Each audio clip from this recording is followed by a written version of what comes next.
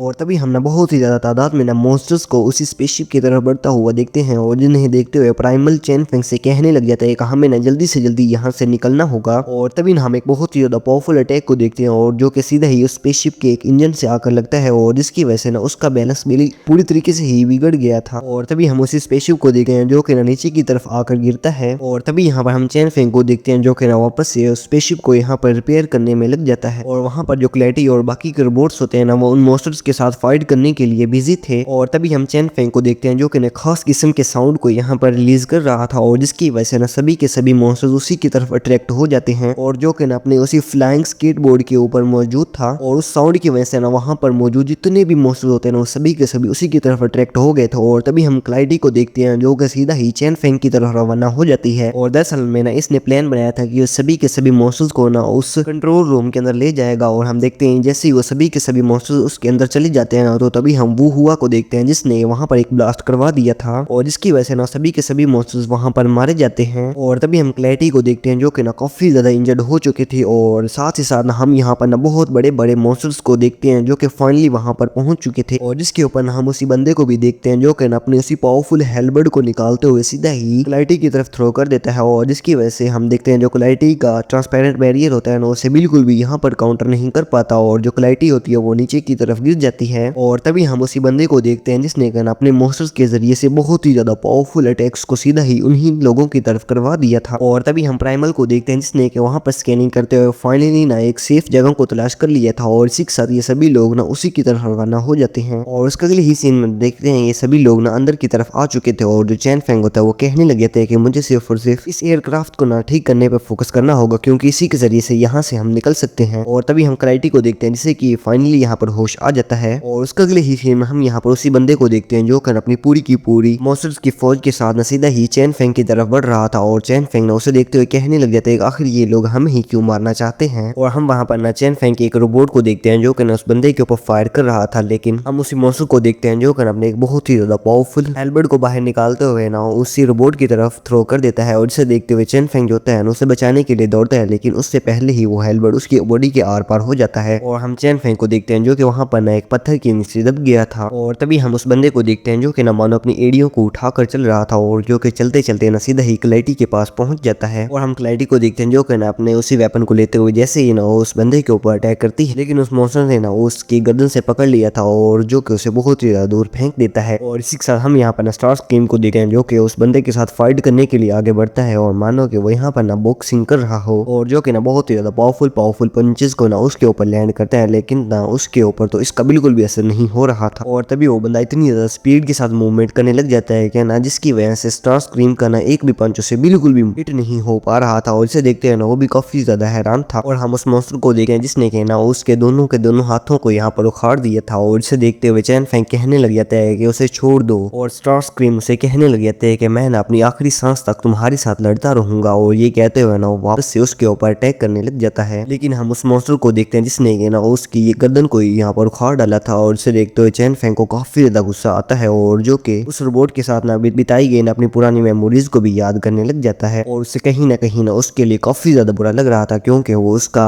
दोस्त था। और तभी हम देखते हैं जो चैन फेंग होता है ना उसकी बॉडी के अंदर कुछ खास किस्म की ना पावर्स एक्टिवेट होना शुरू हो जाती हैं और जो कि दरअसल ना उसी बाइस की होती हैं यानी कि इस वर्ल्ड के क्रिएटर की। और तभी हम क्लैरिटी के पास ना उसके आर्मर के लॉकेट को देखते हैं और जो कि सीधा ही चैन फेंग की तरफ चला जाता है। और तभी हम चैन फेंग को देखते हैं और जो कि क्लैरिटी के ना उसी आर्मर वाले लॉकेट को यूज करते हुए ना उसकी बॉडी के ऊपर एक बहुत ही ज्यादा पावरफुल आर्मर आ जाता है। और इसी के साथ चैन फेंग ने एक बहुत ही ज्यादा पावरफुल पंच को ना सीधा ही उस बंदे के ऊपर लैंड कर दिया था और जिसको वो बिल्कुल भी काउंटर नहीं कर पाता। और इसी के साथ हम चैन फेंग को देखते हैं जो कि ना उसके ऊपर पंचेस की बुछाड़ को करने। इसी के साथ यहाँ पर हम देखते हैं वो मॉन्स्टर ना बिल्कुल भी उसके सामने मूव नहीं कर पा रहा था। और हम चैन फेंग को देखते हैं जो कि ना काफी ज्यादा एग्जॉस्ट हो चुका था और जिसकी वजह से ना वो नीचे की तरफ गिर जाता है। और तभी हम क्लैरिटी को देखते हैं जो कि ना दौड़ते हुए सीधा ही उस ज़ॉम्बी जैसे दिखने वाले ना बंदे क्लैरिटी के पास चली जाती है और जो कि दरअसल में ना उसी का अंकल यॉर्क होता है और जो कि उसके ब्रदर यानी कि ह्यूज कार्लिना के ही एक साथी था और जिससे कि वो पूछने लग जाते हैं कि आखिर मेरा ब्रदर कहाँ है। लेकिन हम देखते हैं वो बंदा जो होता है ना वो यहाँ पर पूरी तरीके से ही मारा जाता है और जिसको देखते हुए ना जो क्लैरिटी होते हैं ना उससे भी काफी ज्यादा दुख हो रहा था। और उसका अगले ही सीन में हम यहाँ पर चेन फेंग को देखते हैं और जिससे कि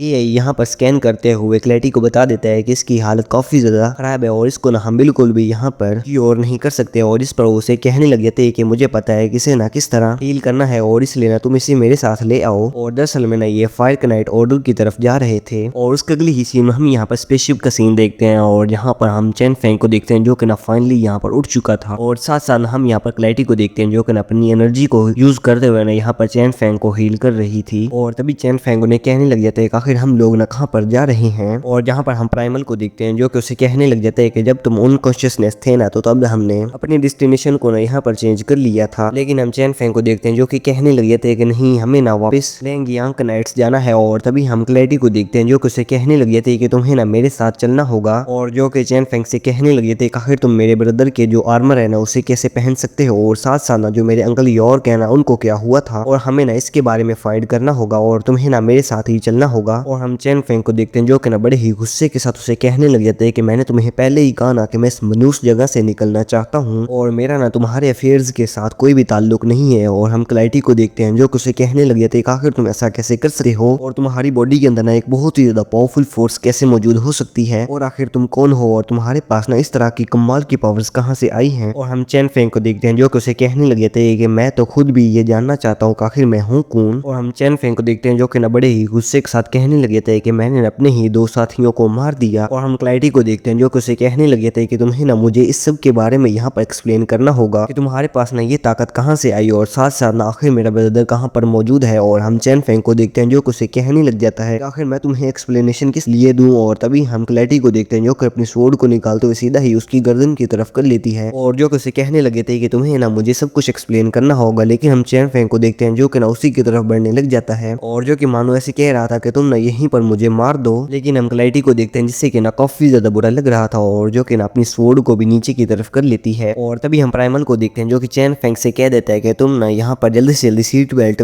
पहन लो क्योंकि ना आगे बहुत ही बड़ा तूफान मौजूद है। और तभी हम चेन फेंग को देखते हैं जो कि वहां पर जैसे ही बैठता है तो उसी के साथ ही जो प्राइमल होता है ना उसने स्पेसशिप को बहुत ही ज्यादा स्पीड के साथ मूव कर लिया था और जिसकी वजह से हम देखते हैं जो क्लैरिटी होती है ना वो स्पेसशिप से नीचे की तरफ गिर गई थी। और जिसके बारे में जैसे ही चेन फेंग प्राइमल से पूछते हैं तो वो कहने लगे थे कि मैं इसको बिल्कुल भी बर्दाश्त नहीं करूंगा कि कोई भी ना तुम्हें हर्ट करे। और उसके अगले ही सीन हम क्लैरिटी को देखते हैं जो कि ना नीचे की तरफ बढ़ रही थी और साथ ही साथ ना उसका जो आर्मर वाला लॉकेट होता है ना वो भी यहाँ पर ग्लो करने लग गया था। और उसका अगले ही सीन में हम यहाँ पर स्पेसशिप का सीन देखते हैं और जहाँ पर एक थंडर अटैक की वजह से वो काफी ज्यादा डैमेज हो गया था और जिसकी वजह से ना वो नीचे की तरफ गिरने लग जाता है। और तभी हम क्लैरिटी को देखते हैं जिसने कि अपनी उसी आर्मर को पहना हुआ था और जो कि एक बहुत ही ज्यादा वैरान से फॉरेस्ट में जाकर गिरती है और तभी वो ना चेन फेंग की तरफ बढ़ना स्टार्ट हो जाती है और हम देखते हैं उसके जो आर्मर का लॉकेट होता है ना वहाँ पर ग्लो करते हुए ना किसी डायरेक्शन में जाने लगता है। और तभी हम देखते हैं क्लैरिटी को ना वहाँ पर बहुत सारे सोल्जर्स की जो डेड बॉडीज होती हैं उन्हें वहाँ पर मिलती हैं और जिन्हें देखते हुए कहने लगे थे ये तो कांगियान नाइट्स के मेंबर्स हैं। और तभी ना उसे किसी चीज के बारे में एहसास होता है और जो कि ना आगे की तरफ बढ़ना स्टार्ट हो गई थी। और हम देखते हैं क्लैरिटी ना बढ़ते बढ़ते सीधा ही उसी जगह पर आ पहुंचती है जहाँ पर जो कमांडर कीन होते हैं ना उसका स्पेसशिप मौजूद था। और तभी हम क्लैरिटी को देखते हैं जो कि ना आगे की तरफ बढ़ते हुए सीधा ही उसी जगह पर आ जाती है जहाँ पर कांगियान नाइट्स का जो स्पेसशिप होता है ना वो मौजूद था। और यहाँ पर हम देखते हैं कि हर तरफ ना लाशें ही लाशें मौजूद थी और सब कुछ ना यहाँ पर वीरान हो चुका था। और हम क्लैरिटी को देखते हैं जो कि वहाँ पर ना किसी को तलाश करने लग जाती है और जो कि कहने लग जाते हैं यहाँ पर कोई तो जिंदा होगा जो कि मुझे इस हादसे के बारे में बताए। और तभी हम देखते हैं जैसे ही वो आगे की तरफ बढ़ रही थी ना तो तभी यहाँ पर आकर उससे अटैक लगता है और जिसकी वजह से ना वो काफी ज्यादा दूर जाकर गिरती है। और अगले ही सीन में यहाँ पर हम लॉर्ड इंटरप्टर को देखते हैं और साथ साथ ना उसका जो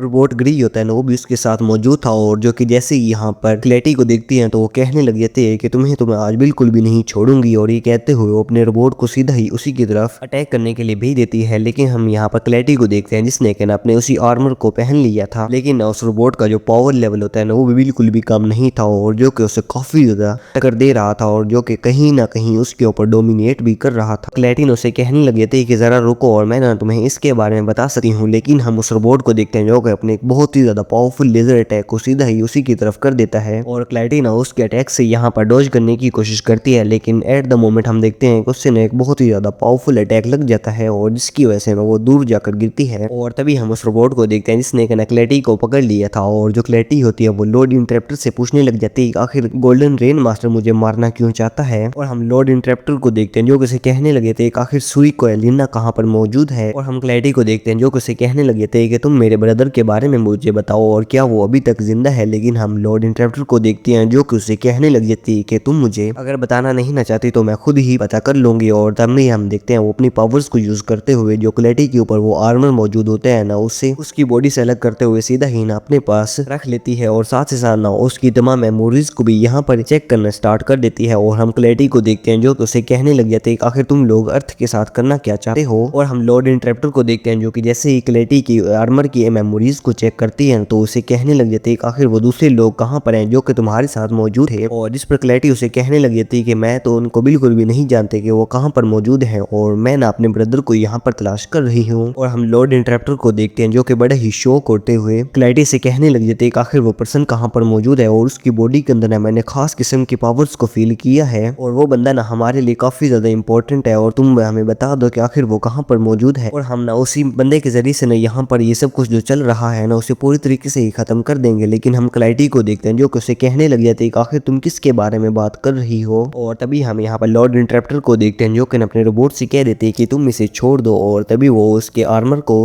वापस करते हुए उसे कहने लग जाते हैं कि क्लैरिटी यहाँ पर मुझे माफ करना और मुझे ना कुछ मिसअंडरस्टैंडिंग हुई थी। और हम यहाँ पर क्लैरिटी को देखते हैं जो कि सीधा ही उसी लॉर्ड इंटरप्टर की तरफ चली जाती है और जो कि उसे कहने लग जाती है कि तुमने अभी तक मुझे बताया नहीं है कि मेरा ब्रदर कहाँ पर मौजूद है। जिस पर वो उसे कहने लग जाती है कि तुम ये देख सकती हो कि जो कांगियान कनाइट्स का स्पेसशिप है ना और साथ साथ जो उनकी आर्मी है ना पूरी तरीके से डिस्ट्रॉय हो चुकी है और जो कि सिर्फ और सिर्फ जियो कैलिना की वजह से हुआ है। और जिसे सुनते हुए क्लैरिटी उसे कहने लग जाती है आखिर जियो कैलिना को क्या हुआ है। और जिस पर लॉर्ड इंटरप्टर उसे कहने लग जाती है जो कैलिना है ना उसको नोहारा स्टार की जो एलियनेशन है ना उसकी तरफ से ऑर्डर दिया गया है। और तभी लॉर्ड इंटरप्टर क्लैरिटी से कहने लग जाती है कि अगर तुम अपने ब्रदर को यहाँ पर बचाना चाहती हो ना तो मेरे पास एक सोल्यूशन मौजूद है। और जिस पर क्लैरिटी उसे कहने लग जाती है कि आखिर वो क्या है। जिस पर वो उसे कहने लग जाती है कि जो तुम्हारे साथ वो बंदा मौजूद था हमें उसे तलाश करना होगा और